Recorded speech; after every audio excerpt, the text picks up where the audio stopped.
Hi, this is Mike from Challenge Island, Oakland County East, back with our Steamtastic Friday. Today we're going to start a new series where we'll be talking about sports.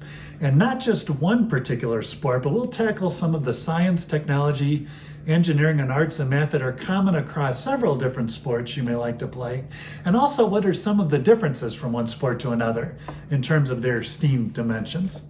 So before I go further, I'd like to give credit to a really cool book that we'll pull some ideas from as we do this series over the next few weeks. This is called The Secret Science of Sports by Jennifer Swanson.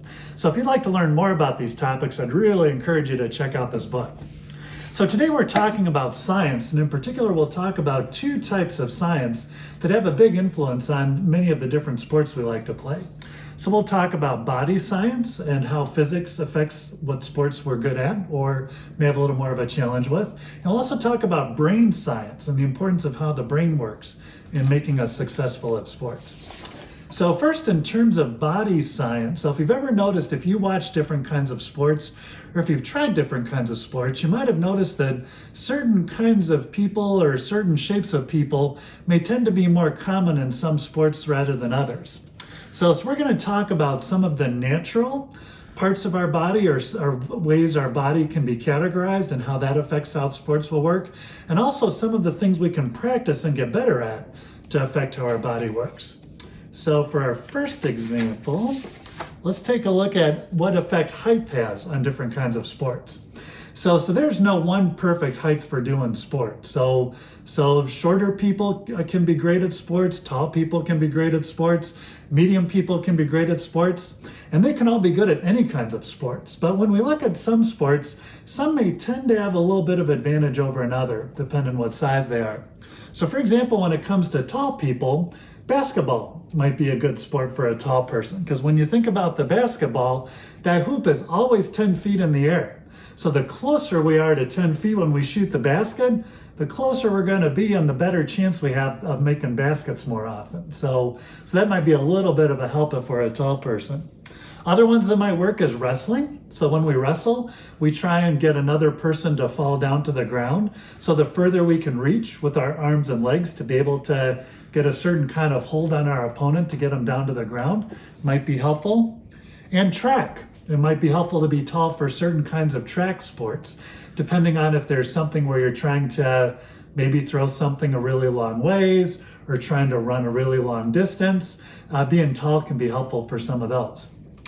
On the other hand, being short can also be a big advantage. So for example, if you've watched gymnastics, some of the best gymnasts in the world, for example, Simone Biles or some of the people on the Olympic teams, are actually pretty short. But because of that, they're fairly close to the ground, so it's a little easier for them maybe to balance because they're closer to the ground. So that can be helpful.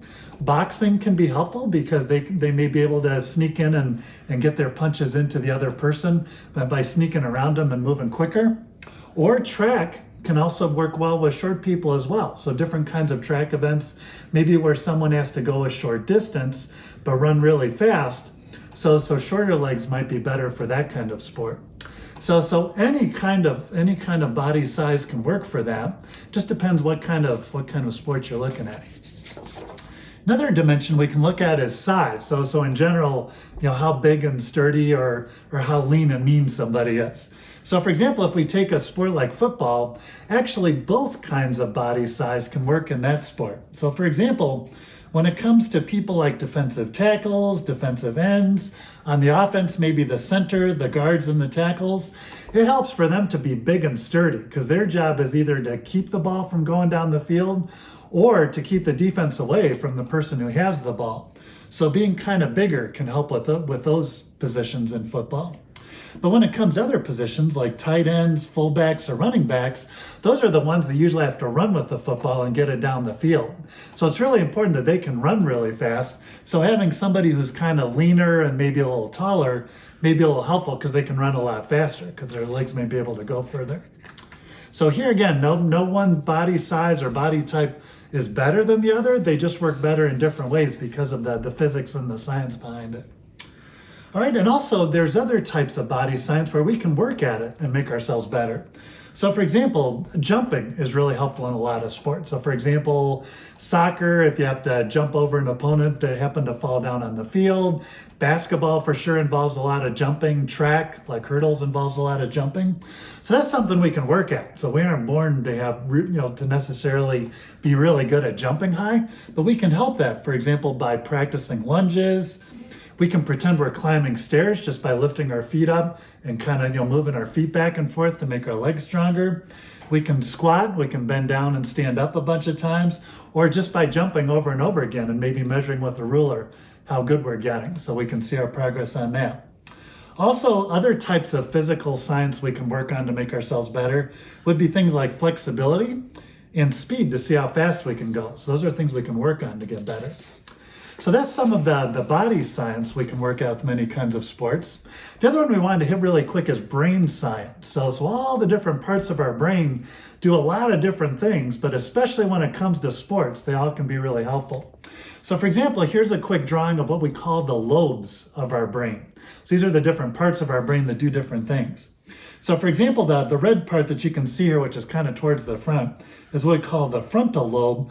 That's where we do what we call our big thinking, where we make the big decisions like, should I try to shoot the goal, or should I pass the ball to another player? Things like that happen in that part of our brain. So making those decisions is really important. The parietal lobe is kind of in the back. That's this yellow section you see here. So that helps with our sense of smell. That works in a couple kinds of sports. For example, maybe in racing, to be able to tell if we were a grown-up racing cars, we'd want to be able to smell if maybe there's something going wrong with our car. Or spatial things, like being able to figure out how far away a ball is or how far away an opponent is, so we can know what we need to do to get closer to them. So that happens in that part of our brain. The temporal lobe is kind of down in the lower part of our brain.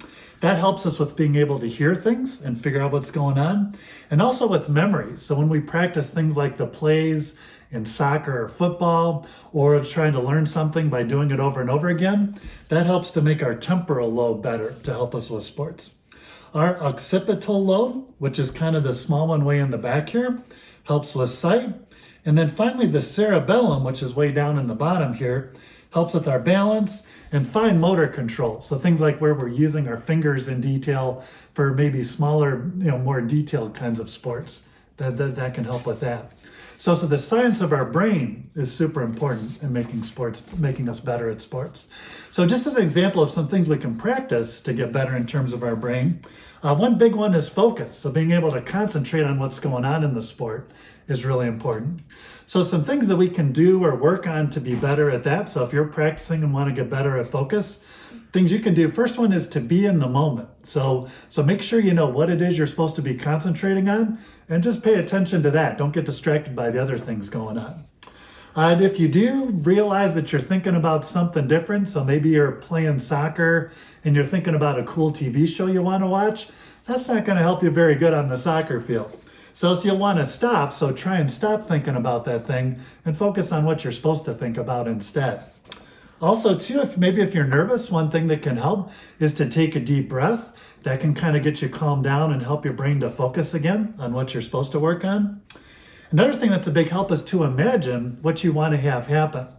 So for example, this helps to work our temporal lobe. So if you've done a lot of thinking about what kinds of plays you want to do in football or soccer, things like that. So picturing yourself really on the field running that play will help you do better. So when you're actually on the field doing it, it comes more natural because you can think, okay, I thought about this before, I can do it again. And finally, another tip that can help with practice is first try practicing quietly. So either just by sitting and thinking with your mind or practicing quietly on the field. So get so you're good at whatever you're trying to do.